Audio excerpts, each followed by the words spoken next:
Salut les geeks, c'est le collectionneur. Aujourd'hui on se retrouve pas pour un mais deux unboxings. On se retrouve pour un nouveau versus puisque le dernier vous avait plutôt plu. Donc je me suis dit pourquoi pas remettre ça. Mais ce mois-ci on va confronter Loot Crate avec Nerdblock. On aura donc droit ce mois-ci à la Loot Crate sur le thème Origins. Et de l'autre côté la Nerdblock sur le thème Stark Industries. A noter que la Loot Crate coûte 30$ américains et que la Nerdblock coûte 32,50$ américains, donc un prix quasiment similaire, donc on va bien pouvoir comparer le contenu de chaque box.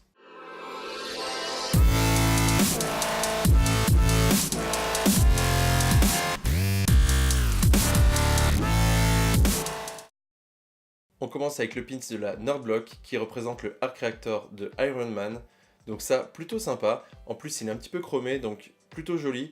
Donc je vais donner 1 point et une valeur de 3$. Du côté de la Loot Crate, on retrouve un pins sur les Tortues Ninja, donc ici avec une plaque d'écoute et marqué Tortue Ninja dessus. Donc ça déjà c'est plutôt sympa, et en plus comme chaque mois, le pins permet de débloquer quelque chose, et ce mois-ci ça permet de débloquer des numéros des Tortues Ninja en version dématérialisée du comics. Donc ça c'est plutôt sympa, donc ici je vais donner 2 points au lieu de 1 puisqu'on a des comics avec dématérialisé. Et je vais également donner une valeur de 5$. Par contre, coïncidence ou pas, le pins ressemble beaucoup au pins de la New York Comic Con Block qu'on avait reçu de Nerdblock. Ensuite, dans la Nerdblock, on retrouve un magnète avec le casque de Iron Man. Malheureusement, celui-ci s'est un petit peu abîmé, alors c'était pas pendant le transport parce qu'il n'y a vraiment rien dans le sachet, c'est venu dans un sachet. Donc le petit bout n'est pas parti dans le sachet, donc visiblement ça vient d'avant. À l'arrière, par contre, on retrouve la licence Marvel, donc c'est un produit officiel. Donc c'est un magnète plutôt joli, en plus en gros relief, donc qui est quand même plutôt imposant. Donc ça c'est plutôt sympa. Par contre le fait qu'il soit abîmé c'est vraiment dommage. Donc je vais mettre 1 point pour ce magnète. Et au niveau de la valeur je vais lui donner 5$.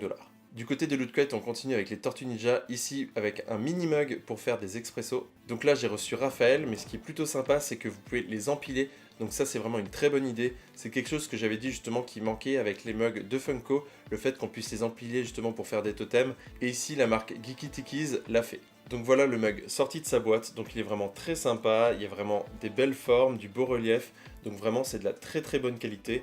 Peut-être un petit peu dommage qu'il soit aussi petit, mais effectivement pour ceux qui boivent des espressos, c'est plutôt sympa. Vraiment si j'étais fan des Tortues Ninja, c'est clair que je me serais fait la collection complète de ces mini mugs. Ensuite chez Nerdblock, on trouve cette toute petite boîte qui contient des pierres qui servent de glaçons. A noter que chacune a un petit icône présent dessus, donc on a la tête de Iron Man, le logo de Iron Man, le logo de Stark Industries et le Arc Reactor. Alors c'est plutôt sympa parce que c'est quelque chose quand même de très utile et qu'on voit vraiment jamais dans les box, donc là un bon point pour l'originalité. A noter d'ailleurs que ces glaçons peuvent servir pour autre chose puisque le but principal est de les mettre au congélateur puis de les mettre dans votre boisson, donc par exemple votre whisky pour que celui-ci soit frais mais que l'eau ne se dilue pas avec votre whisky. Par contre vous pouvez également décider de le mettre dans le café directement si les pierres sont à température ambiante. Alors pourquoi vous feriez ça? En fait votre café quand vous le faites couler en général il est tout de suite trop chaud, vous devez attendre un petit peu pour le consommer. Ici en fait vous allez mettre les pierres dedans, ça va refroidir le café pour qu'il soit à température pour pouvoir le boire.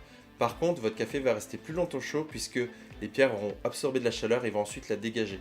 Donc ces pierres là ont normalement une double utilité. Donc là je trouve ça plutôt sympa, donc je vais donner 2 points pour ces pierres et une valeur de 8$. Chez Loot Crate, on continue avec Origins, ici avec une réédition du premier numéro Action Comics. Donc en fait, c'est le premier numéro où on voit apparaître Superman. Look, up in the sky, it's a bird. It's a plane. It's John C.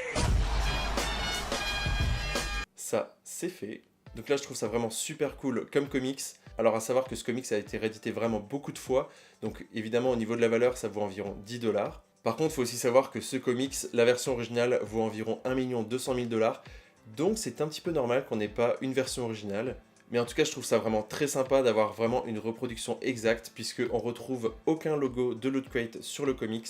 On a la date originale en haut, on a également les publicités de l'époque à l'intérieur, il n'y a pas les publicités qui ont été mises à jour.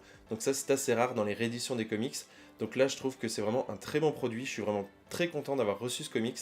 Donc je vais donner 3 points pour ce comics. On continue chez Nerdblock avec le thème Stark Industries, ici avec une boîte plutôt intrigante. Et vous retrouvez en fait à l'intérieur 2 verres Stark Industries de licence officielle Marvel. Donc ça c'est vraiment très sympa. Je pense que maintenant vous comprenez un peu mieux pourquoi ils ont mis des glaçons dans la box. Les verres sont vraiment très beaux et très sympas. Il y a un petit effet bronze sur le côté transparent du verre. Donc vraiment de très jolis verres, de très bonne qualité. Donc ici je vais donner une valeur de 20$ et je vais donner 4 points. Du côté de Loot Crate, on retrouve une réplique 1/6 du bouclier de Captain America de First Avenger, donc le bouclier que Captain America avait dans les années 1940.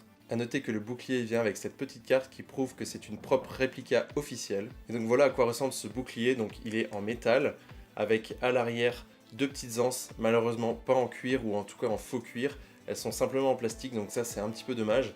Par contre vraiment un très beau bouclier, c'est vraiment un très bel objet. Et en plus il vient avec un petit socle pour le tenir debout, donc là c'est putain de classe. Language. Ouais, excuse-moi Cap, mais je trouve ça quand même super cool. Et on termine avec les t-shirts, donc ici un t-shirt officiel Marvel dans la Nerd Block avec évidemment Iron Man puisque c'est le thème de cette box. Et donc on retrouve un blueprint de Iron Man.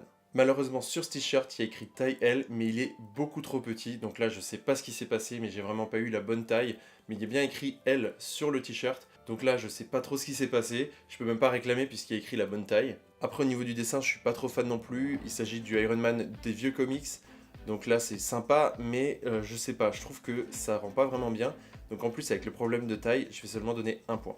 Après par contre au niveau de la valeur ça reste un t-shirt officiel donc 15$. Et chez Loot Crate, on revient aux origines du jeu vidéo, ici avec évidemment un t-shirt de Mario Bros. Donc là le t-shirt est vraiment très sympa, je le trouve plutôt cool. Par contre il y a écrit officiel Nintendo en bas à droite, et je suis pas certain que ce soit un t-shirt officiel, en tout cas il n'y a pas d'étiquette. Donc là pour ce t-shirt dans le doute, je vais donner une valeur de 12$ et je vais donner 2 points.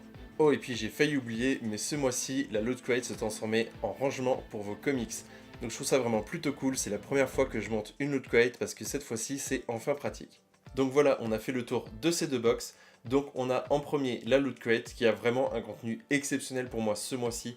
C'est vraiment une de mes Loot Crate préférées, entre le bouclier qui est vraiment super sympa, le t-shirt assez sympa, le comics qui pour moi est vraiment très cool pour pouvoir retrouver les origines de Superman.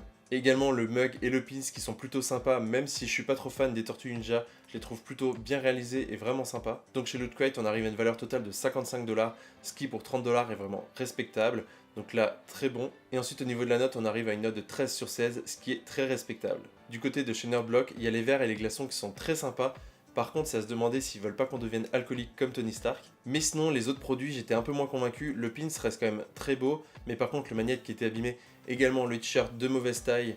Donc là, plutôt déçu pour ces 2 objets. Donc on arrive à une valeur totale de 51$, ce qui ici aussi est quand même assez respectable. Par contre au niveau de la note, on arrive à 9 sur 16, ce qui est juste un petit peu au-dessus de la moyenne, donc j'aurais dit peut mieux faire. Donc encore une fois ce mois-ci, Nerdblock ressort perdant dans le duel, donc n'hésitez pas à me dire ce que vous en avez pensé dans les commentaires, je veux aussi savoir si pour vous Nerdblock est moins bon, ou si au contraire vous avez préféré la Nerdblock, pourquoi et quels objets. Je vous laisse également mettre des pouces bleus si vous avez apprécié cette vidéo, et je vous dis à très bientôt pour un prochain unboxing. Salut!